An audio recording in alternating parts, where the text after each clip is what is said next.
अल-फलाह है क्या? यूनिवर्सिटी है या अड्डा? मेडिकल कॉलेज है या आतंक की प्रयोगशाला? यह सवाल इसलिए क्योंकि doctor Muzammil, doctor Umar, doctor Shaheen सबका कनेक्शन इसी यूनिवर्सिटी से है। यह सिर्फ संयोग नहीं है, यह एक सच है जिसकी वजह से अल-फलाह यूनिवर्सिटी सवालों के घेरे में है। कल अल-फलाह यूनिवर्सिटी अपना पक्ष रखेगी, लेकिन उसके पहले यह यूनिवर्सिटी जांच एजेंसियों के रडार पर आ गई। दिल्ली ब्लास्ट से जुड़े सारे लिंक अल-फलाह ही क्यों जा रहे हैं? अल-फलाह के अंदर कौन कौन से राज खुल गए और कौन कौन से राज खुलने अभी बाकी हैं, इस रिपोर्ट में समझिए। Doctor Umar Un Nabi Al-Falah medical college में फैकल्टी, डॉक्टर मुजम्मिल शकील अल-फलाह अस्पताल का doctor, doctor Shaheen Saeed Al-Falah university की सीनियर डॉक्टर। दिल्ली ब्लास्ट से जुड़े ये वो 3 नाम हैं जिनका सीधा कनेक्शन फरीदाबाद की अल-फलाह यूनिवर्सिटी से है। अल-फलाह यूनिवर्सिटी यानी फरीदाबाद टेरर मॉड्यूल का एपिसेंटर। अल-फलाह यूनिवर्सिटी मतलब हिंदुस्तान को दहलाने की साजिश का सबसे बड़ा मरकज। अल-फलाह यूनिवर्सिटी यानी 200 बम धमाकों की साजिश का सबसे बड़ा अड्डा। अल-फलाह यूनिवर्सिटी का नाम आप गूगल में टाइप कीजिए, सैकड़ों हेडलाइंस मिलेंगी जो अल-फलाह यूनिवर्सिटी पर सीधे सवाल खड़े कर रही हैं।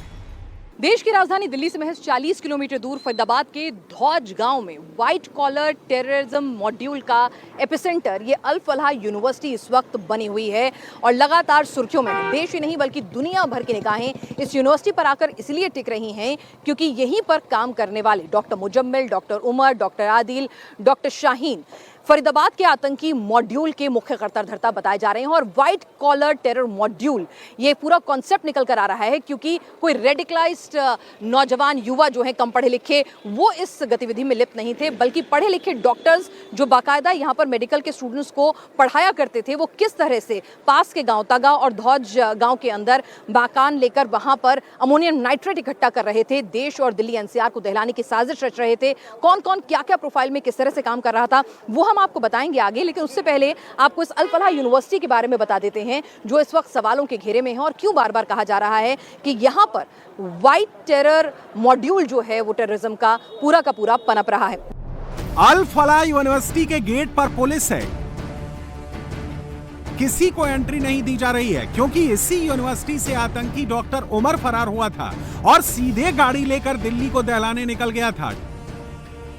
डॉक्टर उमर कौन था? सबसे पहले यह समझिए, डॉक्टर उमर का पूरा नाम उमर उन नबी था। वो जम्मू कश्मीर के पुलवामा का रहने वाला था। उमर ने 2017 में यूनिवर्सिटी ऑफ कश्मीर से एमबीबीएस किया। वो फरीदाबाद के अल-फलाह मेडिकल कॉलेज में पढ़ाता है। ये वही शख्स है जो I-20 कार लेकर दिल्ली पहुंचा था और जिसने लाल किला मेट्रो स्टेशन के पास बम धमाका किया था और जिसके बारे में माना जा रहा है कि उसी ब्लास्ट में उसकी मौत हो गई थी। इस केस का दूसरा किरदार डॉक्टर मुजम्मिल शकील था। मुजम्मिल मूल रूप से जम्मू कश्मीर के पुलवामा का रहने वाला है। उसने 2017 में यूनिवर्सिटी ऑफ कश्मीर से एमबीबीएस किया और फरीदाबाद के अल-फलाह मेडिकल कॉलेज में पढ़ाता है। Doctor Muzammil Shakeel department of physiology में पढ़ाता है। वो पिछले 5 साल से अल-फलाह यूनिवर्सिटी से जुड़ा था। मुजम्मिल को अल-फलाह यूनिवर्सिटी में कमरा मिला हुआ था, लेकिन इसके बावजूद उसने बारूदी जखीरा जमा करने के लिए फरीदाबाद में यूनिवर्सिटी के 3 किलोमीटर के रेडियस में किराए पर 2 मकान लिए थे। पहला मकान धौज गांव में लिया था जो यूनिवर्सिटी से 300 मीटर दूर है और दूसरा मकान फतेहपुर तगा गांव में लिया था जो यूनिवर्सिटी से 3 किलोमीटर दूर है। धौज वाले घर से 360 किलो अमोनियम नाइट्रेट और राइफल मिली, जबकि तगा गांव वाले मकान से 2563 किलो अमोनियम नाइट्रेट मिला।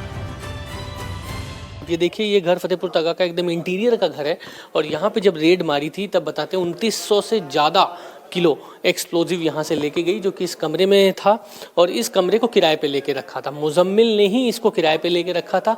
धौज में भी एक कमरे को किराए पे लेके रखा था, यहाँ पे भी किराए पे लेके रखा था और जितने भी यहाँ अधिकांश कॉलोनी में मकान है वो सब बाहर के लोगों ने किराए पे ले रखा है। और यहाँ से हाजी इश्तियाक जो कि यहाँ मस्जिद में मौलाना है, मौलवी हैं, उनका ये मकान है जो कि मकान मालिक कहलाए जाते हैं। इसीलिए पुलिस ने को गिरफ्तार किया। सबसे पहले जम्मू कश्मीर पुलिस आई और उसको हिरासत में लेके चली गई। पूछताछ कर रही है कि आखिरकार डॉक्टर मुजम्मिल से किस तरीके से संपर्क में आए। और बड़ी बात यह कि अल्फा यूनिवर्सिटी जो है वहाँ के आसपास के जगहों पर उसने मकान को किराए पर लेके रखा था ताकि जो एक्सप्लोजिव्स हैं उस मकानों में रखा जा सके। और अब ये मकान यहाँ पर जो मकान मालिक है वो पुलिस ने गिरफ्तार कर लिया है। लेकिन कुल मिलाकर अब कड़ियाँ जोड़ी जा रही हैं कि आखिरकार कौन कौन इस मकान में रहता था, कौन आता था और ये जो मौलवी हाजी इश्तियाक है इसके संबंध और किससे थे। सवाल ये है कि ये अल फलाह यूनिवर्सिटी आखिर है क्या, यहाँ पर आखिर चल क्या रहा है। पहले आपको इस यूनिवर्सिटी के बारे में बताते हैं। अल फलाह यूनिवर्सिटी फरीदाबाद के धौज में बनाई गई है। यूनिवर्सिटी का पूरा कैंपस करीब 70 एकड़ में फैला है। हरियाणा प्राइवेट यूनिवर्सिटी एक्ट के तहत इसे बनाया गया था। इसकी शुरुआत 1997 में एक इंजीनियरिंग कॉलेज के तौर पर हुई थी। 2013 में अल फलाह इंजीनियरिंग कॉलेज को यूजीसी से ए कैटेगरी की मान्यता प्राप्त हुई। 2014 में हरियाणा सरकार ने इसे यूनिवर्सिटी का दर्जा दिया। 2015 में इस यूनिवर्सिटी को यूजीसी की मान्यता मिली। अल फलाह मेडिकल कॉलेज भी इसी यूनिवर्सिटी का हिस्सा है। मेडिकल का पहला बैच 2019 में शुरू हुआ। अब यहाँ एमबीबीएस की 200 और एमडी की 50 सीटें हैं। यूनिवर्सिटी के अंदर एक बड़ा 650 बेड वाला अस्पताल भी है। यह अस्पताल Al Falah school of medical sciences and research centre का हिस्सा है। यूनिवर्सिटी दिल्ली के ओखला में registered Al Falah charitable trust द्वारा चलाई जाती है। इस ट्रस्ट के प्रमुख जौहर अहमद सिद्दीकी यूनिवर्सिटी के चांसलर भी हैं।